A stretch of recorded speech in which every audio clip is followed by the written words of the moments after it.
Today's episode is brought to you by Positively Productive Systems, whose mission is to be the antidote to your stress and to provide compassionate productivity resources and coaching that help you heal and achieve.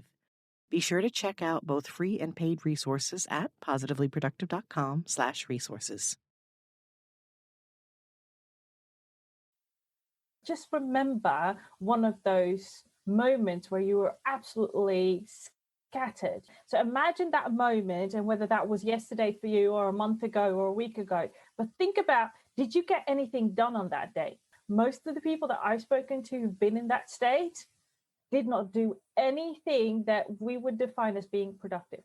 They were busy, they moved. It wasn't like they spent all day in bed, but at the end of the day, they thought, but what did I actually accomplish today that was worthwhile? But do I remember what I actually did today?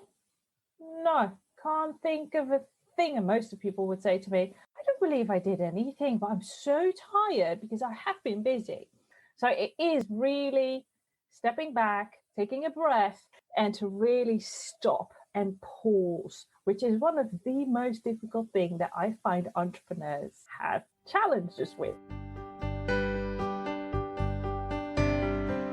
You're listening to the Positively Living Podcast. I'm your host, Loubna Zarrou and I, founder of Positively Productive Systems and a coach certified in time and stress management, helping clients make space for what matters most in their lives. Join me each episode and we'll talk about decluttering, stress management, habits, personalized productivity, gratitude, and so much more. I understand the overwhelm of life because I'm a wife, mom to kids and cats, and a former caregiver. I'm here to help you choose what's right for you so you can do less, live more, and breathe easier. Sound good? Let's get to it. Although the phrase work smarter, not harder is easy to remember and sounds appealing, it still seems as though work hard is the one that secretly wins out, don't you think? Hard work is praised, and we are made to question things that don't require it. Complex is valued over simple. Effort over efficiency, at least when it comes to our own perceived value, since we don't want to be considered lazy, right? At this point in my life, I'm good with lazy. David Allen of Getting Things Done fully admits he created a system because he was lazy. I've shared memes on my Instagram that organized people are just too lazy to look for things. We're made to believe we must fill up the spaces of our lives, from our cabinets to our calendars, and I want to encourage you to start thinking differently. When I say, make space for what matters, don't forget it means you too. It means things that the perpetually busy dare not consider, like rest and recovery and time to learn and time to dream and simply be. I know we have a lot on our plates, and I firmly believe we can find space for doing and dreaming, and my guest does too. Today I welcome Loubna Zarrou to the Positively Living Podcast. We talk about what it means to be more productive by working smarter, and what we can learn from the science of happiness to embrace the positively productive mantra, do less, live more, breathe easier.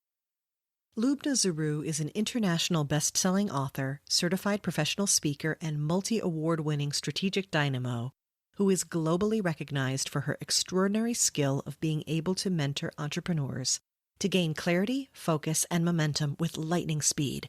She is also the creator and co-host of the Entrepreneurs Sushi Club podcast. Before starting her business and becoming the CEO of the Exponential Hero, Loubna spent over 18 years managing projects both in IT as well as change management in the corporate sector. It was during these years that Loubna was able to hone and utilize her expertise in helping people enhance their happiness at work, as well as strategies for more success in the boardroom. In today's episode, Loubna helps us understand our minds and how to make them work for us instead of against us, including how to handle distractions, the biggest productivity buster. We talk about rest and sleep as non-negotiable productivity tools, and she shares her perspective on happiness, which she's been studying for years, and the hard science behind it. In addition to a ton of tips from her, I also share a bit about the Pomodoro technique, which I use as a basis for co-working sessions in the Positively Living membership community. If you're interested in continuing the conversation from today's episode and exploring ways to start taking action on these ideas, I welcome you to join me there. Go to positivelyproductive.com/PLMC to join. As a complement to today's episode, I highly recommend listening to episode 1 on the number one tool for productivity and episode 41 on intentional happiness. Now let's join Loubna and talk about working smarter, not harder. Welcome, Loubna Zarrou, to the Positively Living podcast. I was delighted to connect with you on your podcast, the Entrepreneurs Sushi Club podcast, and we discovered we have so many productivity theories in common, and I was especially struck by how we both believed in simplicity over complexity. And I cannot wait to dig into all of this with you today. Welcome. Oh, thank you so much, Lisa, for having me on the podcast. I'm going to have fun with this one, I'm sure. Would you start by telling us a bit about who you are, who you help, and really what makes you light up? Ooh, I can answer that question in so many different ways, and I find it one of the most difficult questions to answer at every interview again, but I'll keep it short and sweet and to the point of what I'm doing right now, or what I spend the most time doing, which is empowering purpose-driven entrepreneurs to transform frustration, overwhelm, and confusion into success, fulfillment, and optimum well-being. So it's all about working smarter and not harder, and seeing work as just one aspect of life instead of the most dominating aspect, and sacrificing the rest, your relationships, your health, and everything else. And I believe you can have it all. I love that you can believe that. Now that lights me up. And yes, I love the working smarter, not harder. And we've heard this before, but I'm not convinced that we really believe it. And that's why I'm excited to talk with you about that today. That we can have it all, but maybe it's about being selective about what the all is that we want, and figuring things out. And one of the places that we really got into in your podcast that I loved was how much you also approach the self-awareness part, understanding where we come from, how we tick, and what matters to us. And when we understand that, then the strategies come, right? Yeah, most definitely. Because you can say, I want it all, but if you say that to me, my follow-up question will be, what is all for you? Because it might be completely different for you than it is for me. I mean, I wouldn't answer that question by, I want a Lamborghini, a mansion, and some type of very expensive bag. I could care less about all of those things. It's not what matters to me the most. But I'm also mindful of the fact that for someone else, that's their all.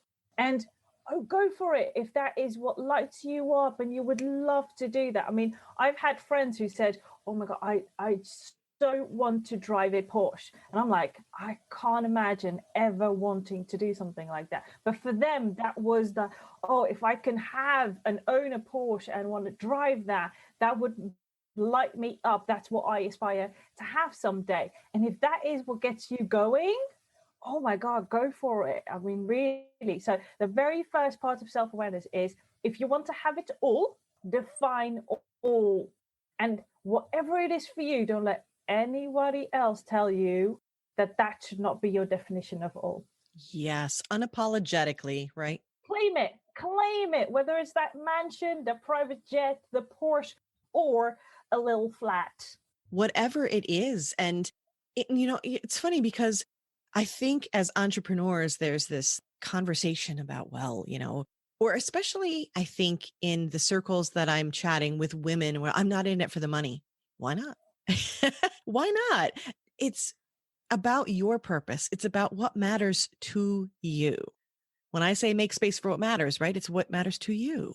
Yeah. And let's be honest, if what matters to you is to have that purpose, is to create that positive impact in the world, then what that encompasses, if when you say that, I mean, let me on, I work with purpose-driven entrepreneurs, so I have these conversations. If that is what you want to identify with, I'm a purpose-driven entrepreneur, I'm all about impacting the world in a big way, then you also believe that money is a means to an end. Exactly.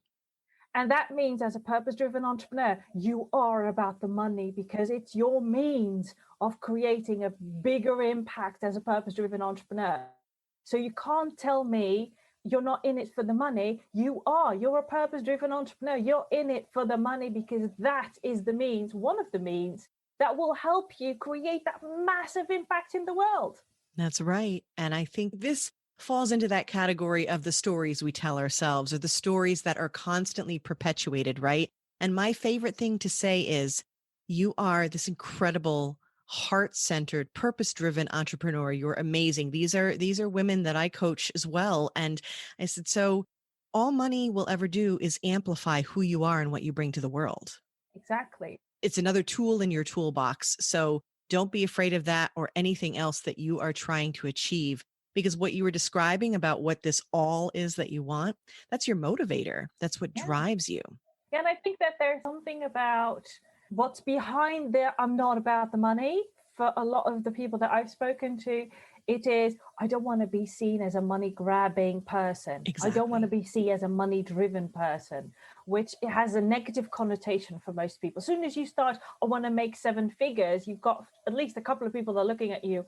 You're all about the money, aren't you? Because that's the narrative in the collective that runs wild, and that is preventing us as purpose-driven entrepreneurs from really stepping into to saying, but that's the means I need so that I can realize the purpose that I have right now in my life and my business. And I think that we're all afraid of being judged. So we don't want to be seen as that money-driven person. And I'm a proud entrepreneur, purpose-driven entrepreneur who says, I'm going to need that money so that, not for me, because I don't need a lot I don't have a luscious lifestyle. I do like a good bag, I do like a good pair of shoes, but I'm not going to buy an expensive car. I'm not going to buy a big mansion. I'd fill that mansion with all the books in the world, to be fair. It would be a massive library in my case, which is ridiculous. But that's me. It doesn't matter to me, all of those things. If it matters to you, go for it. So I don't need it for my lifestyle. I know that I'm happy with the things that I do have. But everything above that is giving me the opportunity to support all of those people out there that can't, won't, don't believe in empowering them to step up. Imagine what I could do with it. I mean, my brain will go with all of the ideas. Exactly. I immediately go to philanthropic opportunities. You know what I mean? It's like, again, thinking about the things that we strive for as being tools in our toolbox for whatever it is we want, and going back to that all part. So speaking of the narratives, the stories we tell ourselves, and kind of going into that zone of simplicity over complexity and working smarter, not harder, which is what we're talking about today. Where else do you see the stories coming up, or your entrepreneurs getting tripped up? And I think that the working hard, like that's more valuable somehow, is a thing. What else? What are you seeing? Well, the same thing is along those lines is, if it's not complex, it's not worthwhile at all. So as soon as you start, let's simplify this. I mean, the amount of times that I've heard speakers on stages before COVID and now on Zooms, webinars, or live streams explain something, they're making it so complex. And I'm like, my brain goes into, but you're actually saying A, B, and C. So why didn't you just say that? Because you're making it so difficult. And let's be honest, a confused mind is not going to learn anything. It's not going to pick up on anything. So again, if you want to make an impact, the simpler you can make it, the best. I was in one of the Facebook groups that I'm connected with, and their digital marketer actually gave people the advice, do not complicate your sales copy or your copy on your website or your blogs or whatever. No one is here to hear you speak jargon. No one. Make sure that is 3rd, 4th, or 5th grade copy. Then you've got it nailed. for the majority of the people that you're trying to reach. Make it as simple as possible that a 6-year-old could understand what you're writing or saying. I love saying, explain it to me like I'm a 5-year-old. And you know what you said was the confused mind is not going to learn anything. And then translate that to the entrepreneur world. A confused mind is not going to buy anything. No, they're not, because they're literally still trying to make sense of what you've shared with them. Right. And they're so preoccupied with it. They're going to walk away still thinking, I still don't have a clue what that person said to me, let alone if that program, course, mastermind is for me the solution to what I need right now. So they're going to forget about you. I mean, Maya Angelou said it best.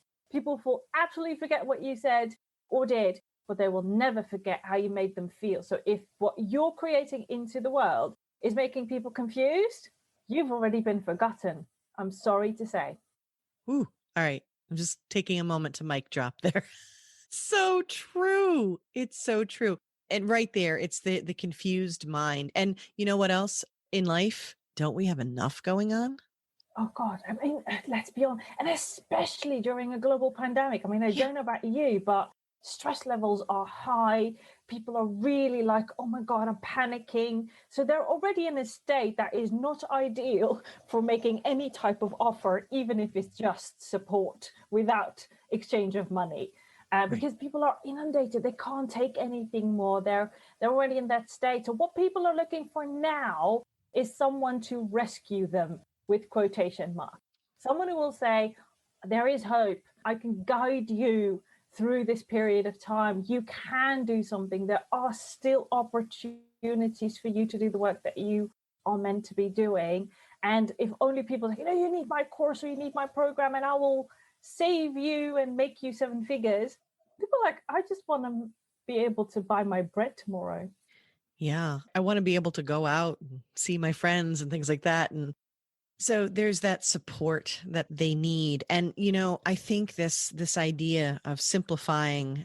So not only is everyone confused, they're stressed and all of those things, all of those, like, I guess that state of being, if you will, it doesn't allow you.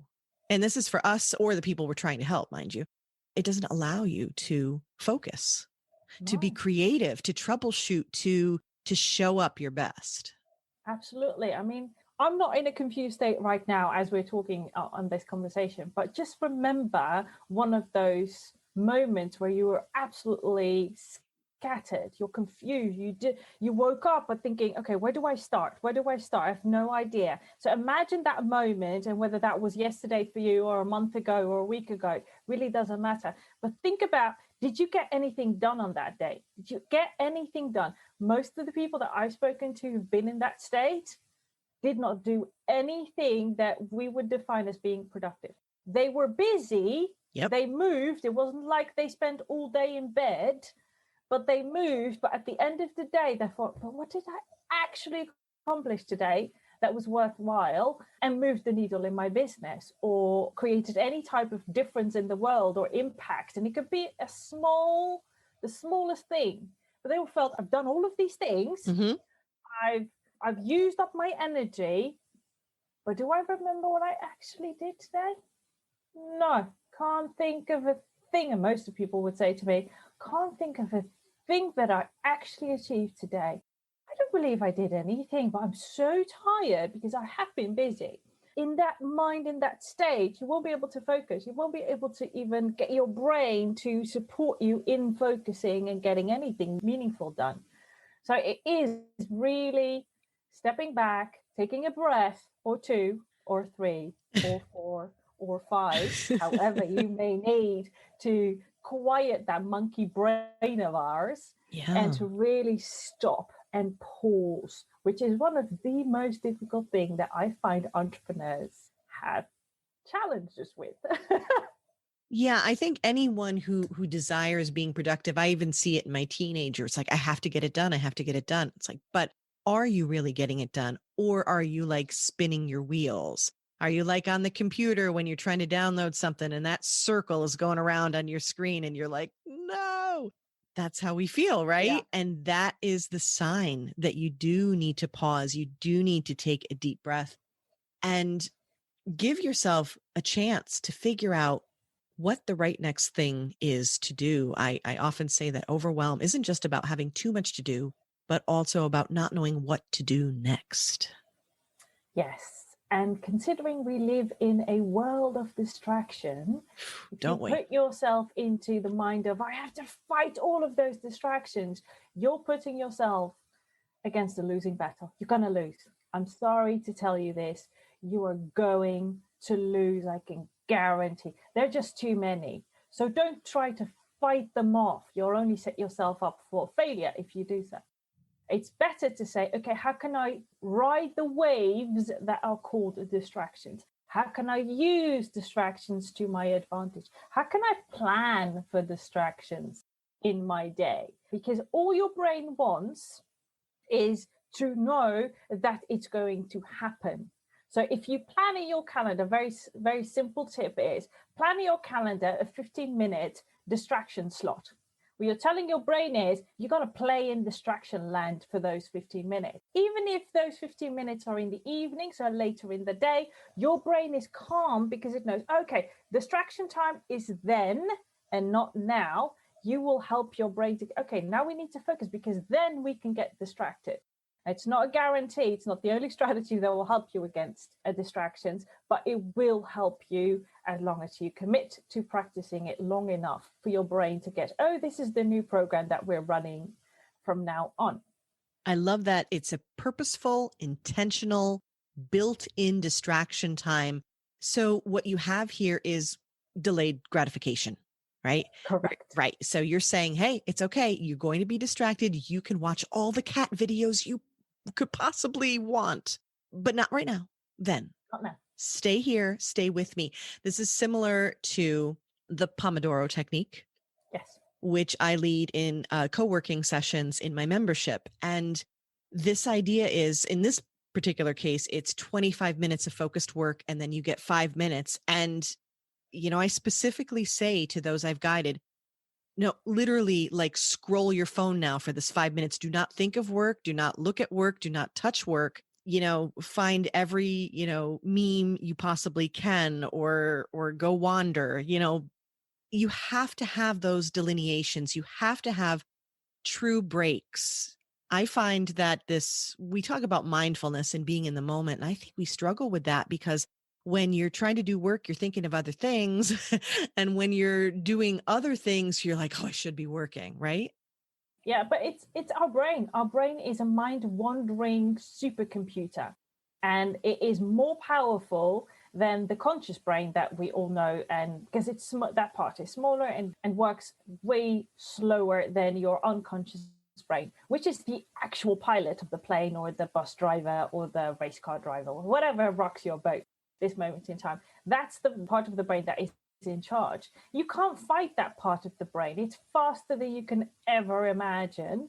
So instead of trying to fight it, just like you're trying to fight distraction, learn how it works and ride the waves. Use it to your advantage, because then you will be able to work effortlessly. It won't feel like work because you're thinking, oh my God, I can't have this much fun.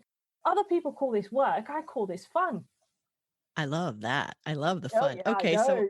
so not fighting it off, building it in. You've already given us a fantastic tip about, find specific time where you're like, that's distraction mode time. Let's do this thing. That's when you're going to do it. So hang in there with me. What else can we do? What else is going on in there that we can leverage or harness to make it work for us instead of against us? Yeah, well, we can have internal obstacles. So your mind works against you. And I've given you a couple of tips around that. So know how your brain works. We don't get taught these types of things in school or in the educational system, but there are great resources out there. So that's one.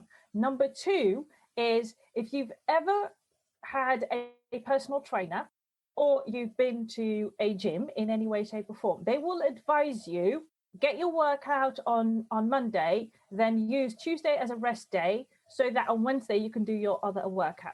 So the importance of rest, mini rest periods, larger portions of rest, and eventually the big parts of rest, which is called sleep. So we all think that, and that's one of the things that is stopping us from working smarter and we're working harder, is because we think, as long as I keep going, I will get it all done at the end of the day. So it's pumping more hours and more effort, while we're not built to do go all day long, every day long. We're not built to that. So the Pomodoro technique that you mentioned, Lisa, before, is a great technique that conditions you into, okay, do 25 minutes of effort, so focused effort, 5 minutes of rest. And after 3 cycles, they say to you, you need to have 15 to 20 minutes of rest. So they make that a bigger break. And all of those rests are not, I'm going to do something that still activates my brain. You do nothing. So you go out into nature, which is a great way to reset your body and your brain. You grab yourself a cup of tea, water. It could even be coffee if you would like to. But you're doing something else, so you give your brain the time to process what you just did, so that it can alleviate the pressure and get you prepared for the next effort piece. Most of the entrepreneurs that I speak to, whenever they said, oh, I'm so busy, okay, I want you to do 15 minutes of absolutely nothing. It is the most difficult thing for them to do. But as long as you don't, you're not going to get the most out of your work. And I'll give you an example. A couple of years ago, I took on a project and I was still in my job. My manager said, can you organize this management conference for 100 people? So 100 managers, senior management, the CEO of the organization that I was working on. And I had taken it over from a colleague who had done it the year before, because she was so tired every time that she was organizing that event. I took over and I organized it, and she came by a day before. Now, my rule when I organize events is the day before, the 20 hours before an event, I am not working on the event. Everything should be prepared in a way that the 24 hours before that event, I don't have to think about the event. I don't have to do anything for the event. Now, I've set myself up for that, and I've done events for the past many, many, many years, because I want to be in that rest state, so that the things I didn't think of that are still important pop up in my brain, because now my brain has got the resting time to think about, okay, you've been hustling and grinding, focusing on what you need done. Let's take a step back, ruminate, wonder. So she saw me with my legs on the desk and said, why are you so comfortable? I'm like, why not? She said, but you're organizing the management conference. I said, yes. Why aren't you rushing around everywhere? And I'm like, why would, in heaven's name, would I do such a thing? And she was like, yeah, but I used to really stress until the very first last minute. And then during the management conference, I would still stress. And I laughed, and she was like, are you laughing at me? I said, I'm not laughing at you. I'm just laughing about what you just said. You're surprised that I'm not stressing because you used to stress. For me, it's a decision. I've decided a long time ago, 24 hours before an event, I don't do a thing, because I want my brain to think about the things that I didn't think about that might make or break the event the next day. And I can only do that by not thinking about the event.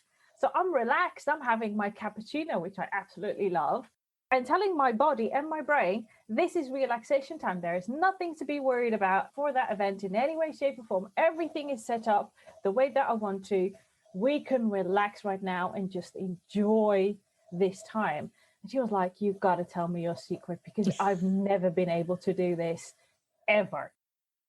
I love so much of that, because you're talking about intentional rest time. You are talking about setting up a structure. So you're like, okay, if I'm doing my project planning, I need to build in that time where I will have done this thing. So you're bumping up your deadline, essentially, right? To have the things done so that you can sit and rest, and ultimately knowing your mind won't completely go blank on you. It will also be reflection time. And this is where you're touching upon these concepts of deep work. This is where you're talking about in the quiet is when the answers come to us.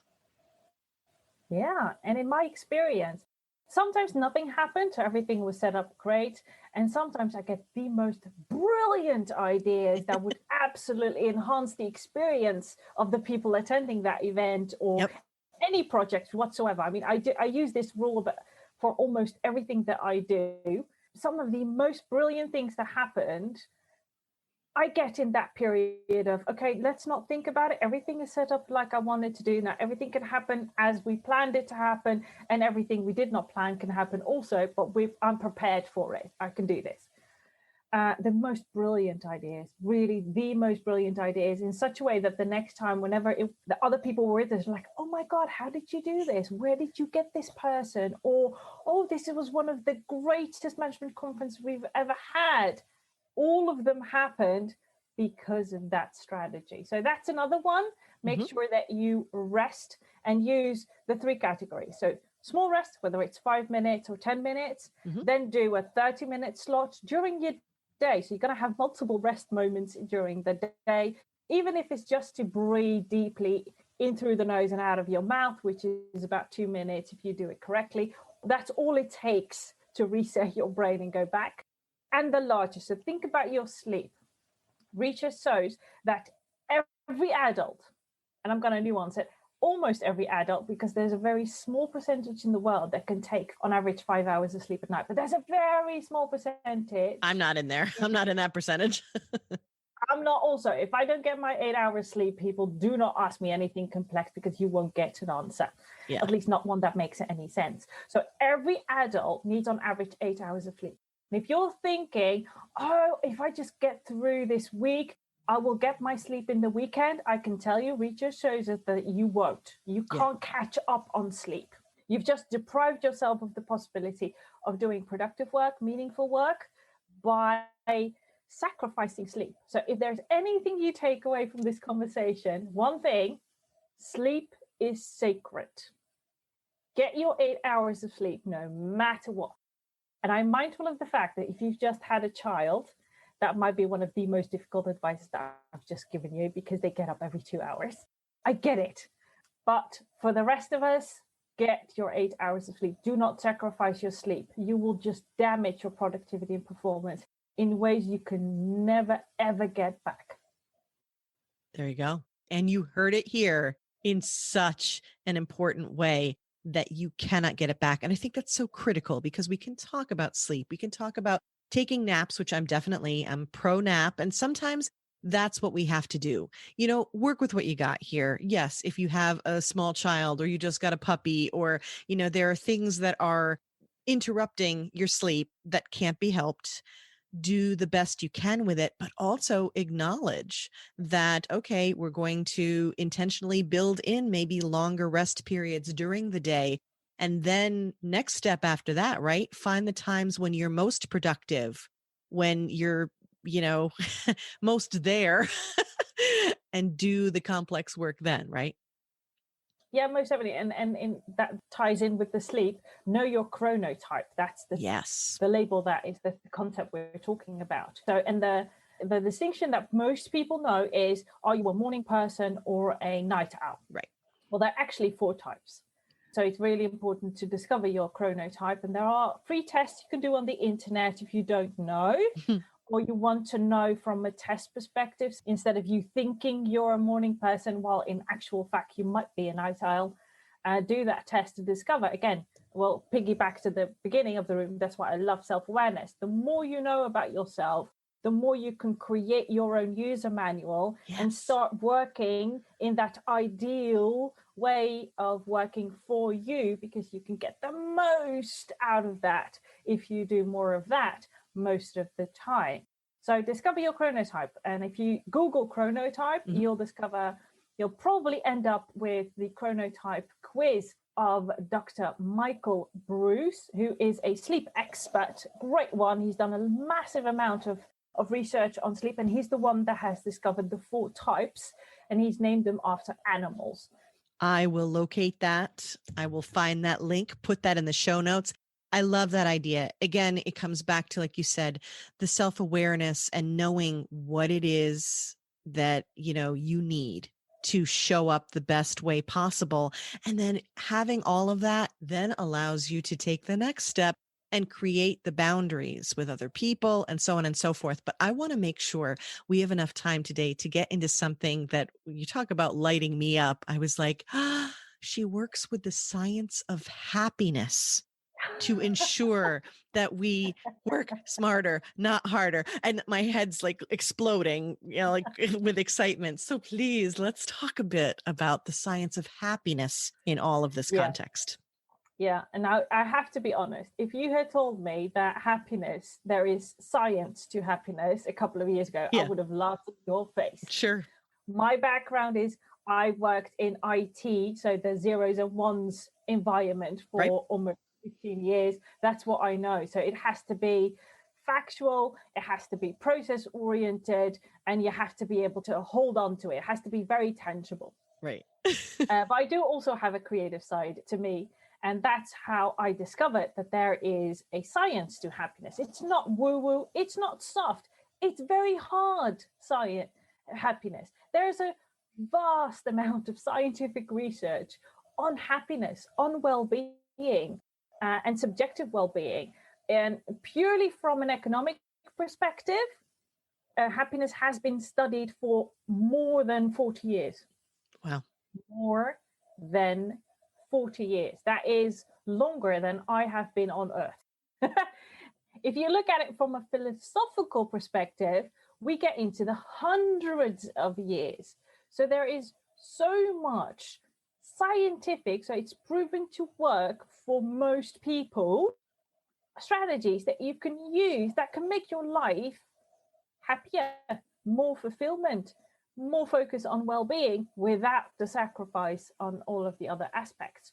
So a couple of years ago, I discovered that there was a science to it.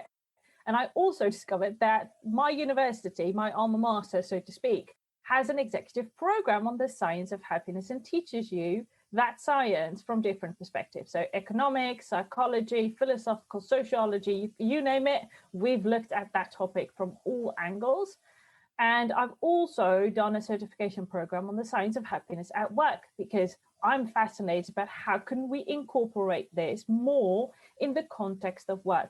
Because most people that I've spoken to, when you bring up the topic of happiness and joy, they say, oh yeah, well, I'll do that after work. I'll do that in the weekend, or happiness for me is the hobby or my family, but they don't connect it to the work context. And I thought, but you spend 1/3 of your life, in some cases even more, working. We spend more time at work than we spend it outside of work. So if we want to become happier and feel fulfilled and joyful, we want to do that in that period of time also. So not just exclusively, but also. So I've studied it now for 4 years. Yeah, it's coming up to 5. All of the happiness strategies that are out there that can have so much benefit to how we work and when we work. I love that. I mean, and what it makes me think of too, so how it all ties together, how it's all connected. Yes, Lisa, I've heard you say this before. I know. It's all connected in that now we're talking about happiness. We're talking about fulfillment. You're telling me science is backing this up, and that gets me really excited because I like to have the science behind it. I appreciate that there's the woo and anecdotally we can see things out there. But when you tell me the studies are linking it to that, we know this is real. And this is, again, another tool we can apply to the most important thing. And I think the thing we probably bonded over the most, fun. Oh, yes. Oh, God. So important. So important. And a little mini masterclass about the science of happiness in that respect. Please. So fun is connected to your emotions, and your emotions are like your GPS. They tell you whether you're on the right track or not. So one of the things that I've heard much, but you're the happiness guru, so you don't like negative emotions or you dismiss negative emotions. No, I don't. All emotions are part of us being a human being, and we experience, each and every one of us, whether we want it or not, experience the full range of emotions. Yes. The difference for me, who has been conditioned and trained herself on things that I've learned from the science of happiness, but also every other experience that I've had in the past 2 decades that I've been consciously working with these topics, is that I don't stay in negative emotions very long. So I can be mad, I can be angry, I can be sad, I can be frustrated. I just acknowledge that I am, and I flip the switch very fast.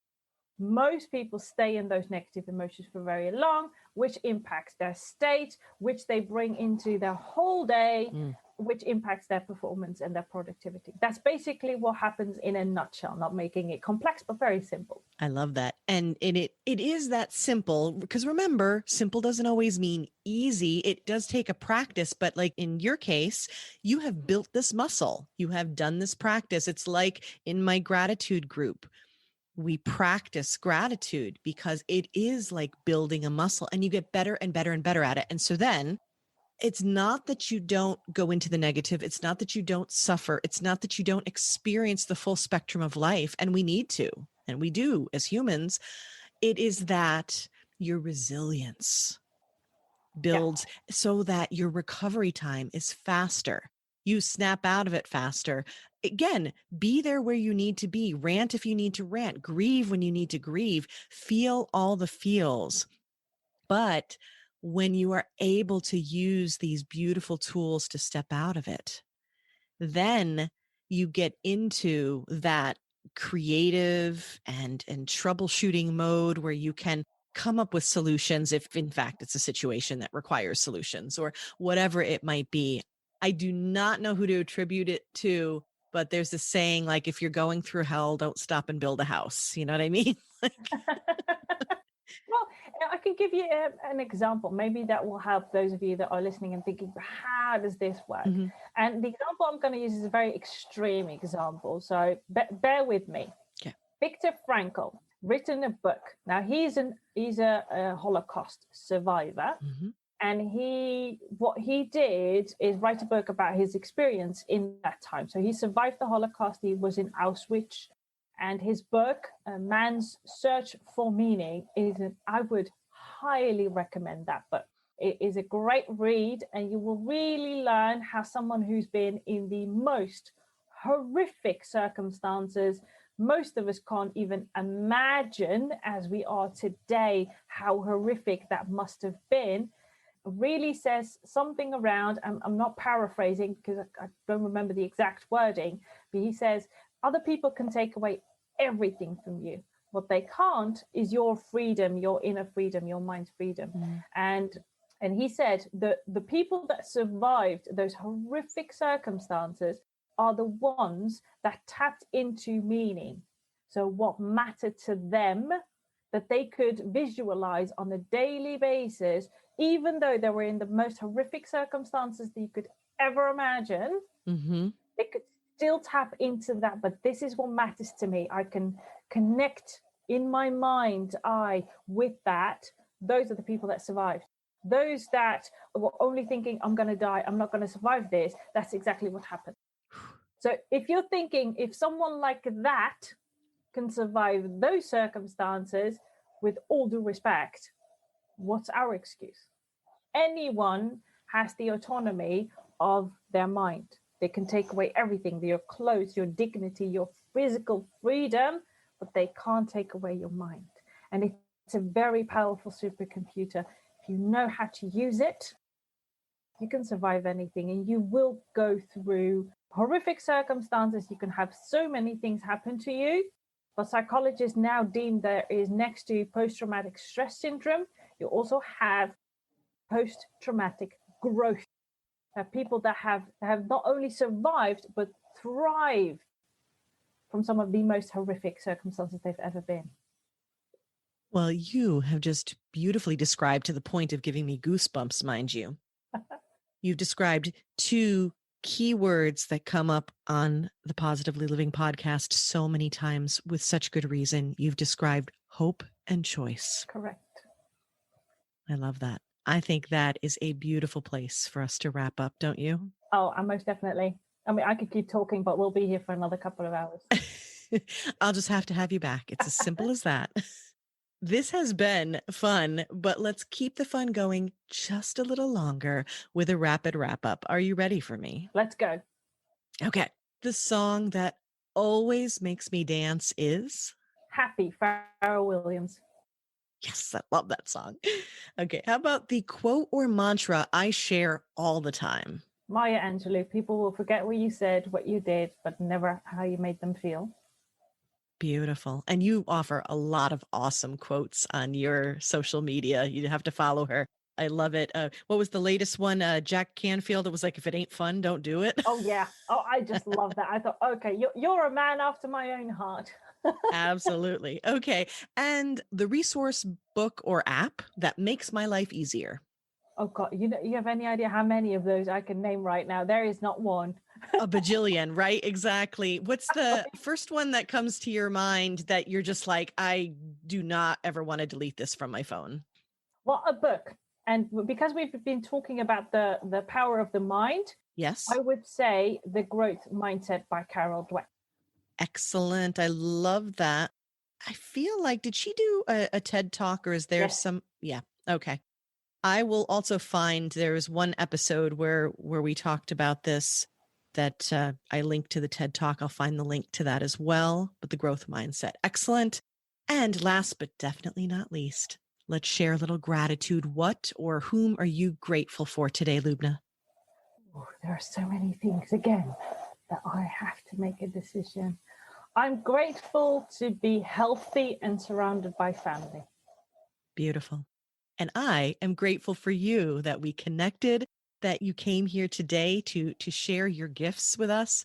And speaking of gifts, I know there are so many other things that you're doing and that you're sharing online. So will you please tell us where we can find you and connect with you?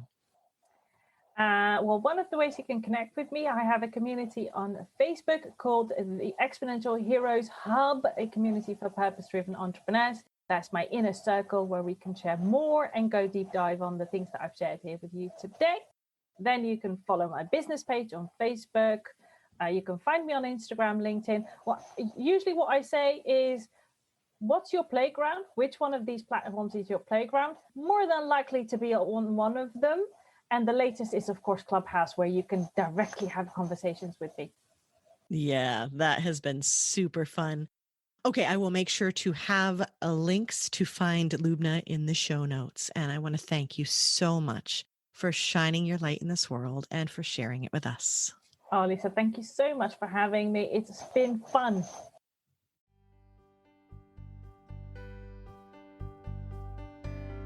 Thank you for joining me today. Your time is precious and limited, and I'm honored you chose to spend it with me.